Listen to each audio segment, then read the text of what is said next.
L'intérêt de cette vidéo est de montrer comment communiquer sur des fichiers 3D avec un participant sans que celui-ci utilise un logiciel de CAO.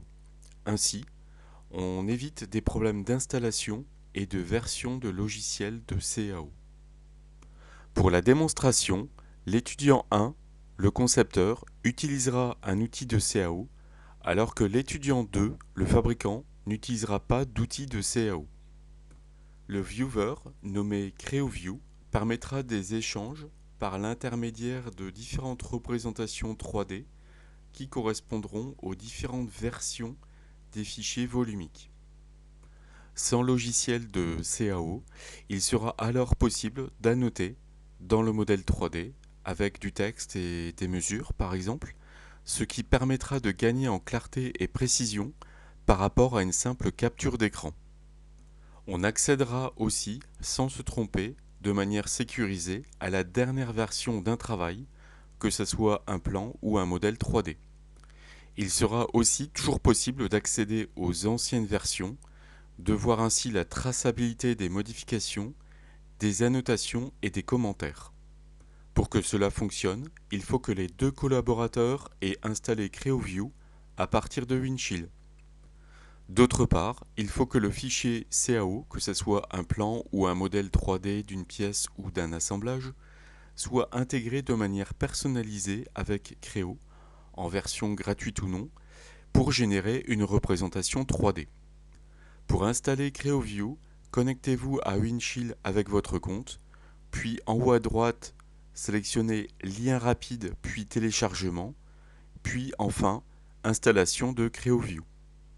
Sélectionnez ensuite Installer le client CreoView, puis sélectionnez 64 bits et à partir du fichier exécutable creoview64.exe, suivre les différentes fenêtres jusqu'à la dernière et sélectionner Terminer. Le concepteur, l'étudiant 1, lance Creo paramétrique et se connecte dans un premier temps au projet dans lequel il veut travailler. Et je fais fermer. Pour plus de détails sur cette première phase de connexion, vous pouvez consulter la vidéo sur YouTube Comment connecter Windchill dans Creo. Avec le bouton Nouveau, je tape à l'écran le mot Cal pour le nom de la pièce, je fais OK, puis OK. Un clic gauche sur le plan de face, puis Extrusion. Je vais me mettre à plat à l'écran et avec le bouton Ligne, je vais dessiner une pièce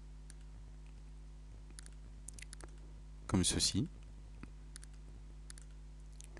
Je vais mettre une valeur ici de 20 mm.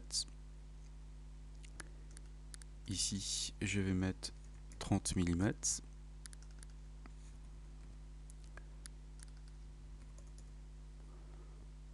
Voilà. Je valide l'esquisse. Je vais dessiner par symétrie.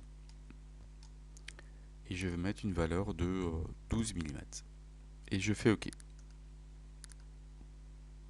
On peut maintenant ajouter les codes fonctionnels à ce modèle 3D ou à tout autre modèle 3D issu d'un autre modeleur volumique importé, à partir d'un fichier STEP par exemple. Donc sous l'onglet Annotation, on choisit dans un premier temps le plan dans lequel on veut mettre ces codes. Donc ici je choisis le plan de face, puis je le rends actif en sélectionnant ce bouton. Avec le bouton Fonction d'annotation, puis Cote, je vais pouvoir, avec un clic gauche sur une arête, appuyer avec la molette de la souris pour valider les cotes. Donc un clic gauche et j'appuie avec la molette de la souris, comme ceci. Et je valide encore une fois pour voir apparaître cette fenêtre avec le bouton OK et je valide cette fenêtre. Je vais encore ajouter l'épaisseur de la pièce, donc en activant la vue de dessus, comme ceci. Fonction d'annotation, puis cote. Voilà. Et je valide la fenêtre. Comme les gabarits de mise en plan sont basés sur les orientations face, dessus et gauche, Je vous conseille de les choisir pour mettre les cotes et les annotations, ce qui vous fera gagner un peu de temps. Le concepteur peut maintenant créer sa mise en plan, donc avec le bouton Fichier, Nouveau, donc en choisissant Dessin. On peut garder le même nom de fichier, Cal. J'utilise ici un gabarit, donc je vais choisir un gabarit de telle manière à ce que tout se remplisse automatiquement dès l'intégration sur le serveur. Donc en choisissant par exemple le format A4 pour pièce, donc avec le serveur Winchill, je fais OK et automatiquement j'ai les cotes que j'avais choisis précédemment qui apparaissent dans le plan, donc sur les vues de face et vues de dessus, comme on vient de le voir précédemment. Le concepteur peut maintenant intégrer son travail de mise en plan avec le modèle 3D sur le serveur. Pour cela, sous Fichier, Intégrer, Intégration personnalisée, il faut bien cocher le bouton Modèle et Objets visualisables pour la communication avec un autre participant à distance et n'ayant pas le logiciel Créo. Je fais OK. Et lors de la première intégration, on peut, si l'on veut, donner le dossier où on veut ranger ses fichiers. Donc ici, je choisis le dossier CAO. Je fais OK. On voit ici que cela correspond sous emplacement. Et je fais terminer. Et je fais OK pour supprimer les objets à l'écran. L'étudiant 1 peut vérifier en sélectionnant le bouton I Information à la fois pour son plan ou le modèle 3D qu'une représentation a été créée. Donc sous l'onglet Contenu, on a bien ici une représentation qui a été créée et qui pourra être ouverte par un autre participant sans le logiciel Créo. Pour que le fabricant, l'étudiant 2, accède au fichier de dernière version sans se tromper, le concepteur, l'étudiant 1, peut envoyer la page comme ceci, cocher étudiant 2 sous le rôle de fabricant et écrire un message comme ceci par exemple et faire OK.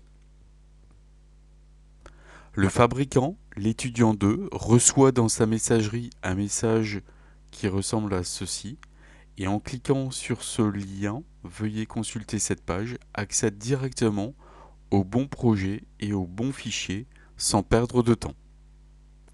Il accède ainsi à la fois à la mise en plan et au modèle 3D et en faisant un clic droit ouvrir dans puis ouvrir dans CreoView, il va pouvoir ouvrir le modèle 3D en s'identifiant au préalable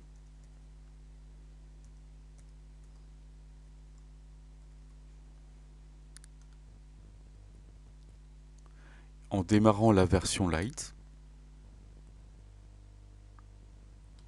comme ceci. Dans le cas où le concepteur n'a pas mis des cotes dans le modèle 3D ou a créé une mise en plan incomplète, le fabricant peut mesurer dans le modèle 3D, donc sous l'onglet Marquage, longueur par exemple, un clic gauche sur la pièce, puis un clic gauche sur l'arête et peut voir apparaître la longueur souhaitée.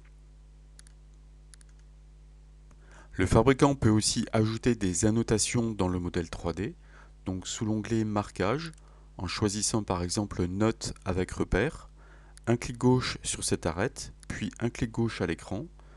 On peut taper ensuite du texte, changer éventuellement sa couleur et valider.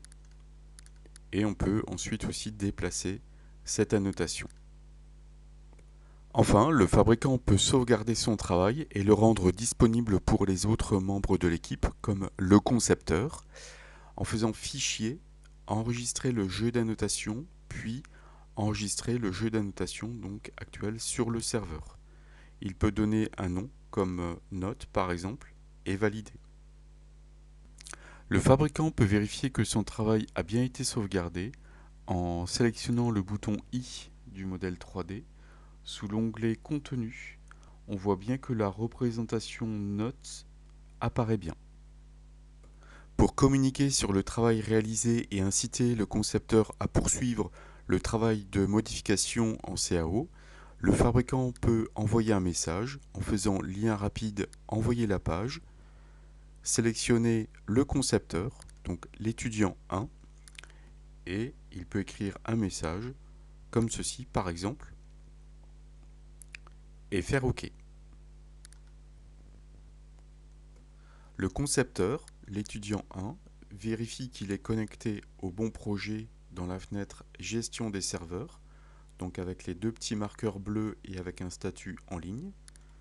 Vérifie que son espace de travail dans ce projet est bien vide, puis sélectionne l'espace commun. Pour faire des modifications, dans un premier temps, le concepteur va récupérer les fichiers, donc en faisant ajouter à l'espace de travail, en sélectionnant récupérer tout et en décochant ouvrir dans Créo. Ce qui évite, si on a beaucoup de fichiers avec beaucoup de dépendances, d'avoir beaucoup de fenêtres d'ouvertes simultanément. Et je fais OK.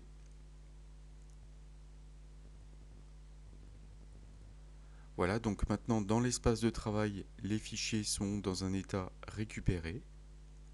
Et on va procéder maintenant à des améliorations du modèle 3D. Donc en ouvrant ici par exemple cette pièce, on va pouvoir faire par exemple une arête. Donc en sélectionnant avec un clic gauche l'arête, puis chanfrein, on va mettre 1,5 par exemple, et je fais valider. Pour que le fabricant puisse ajouter des annotations dans ce nouveau modèle 3D, le concepteur va l'intégrer de la même manière qu'avant, de manière personnalisée, en cochant ici modèle et objet visualisable. On voit que on ne peut pas à ce stade de la manipulation changer le dossier de destination. On fait terminer.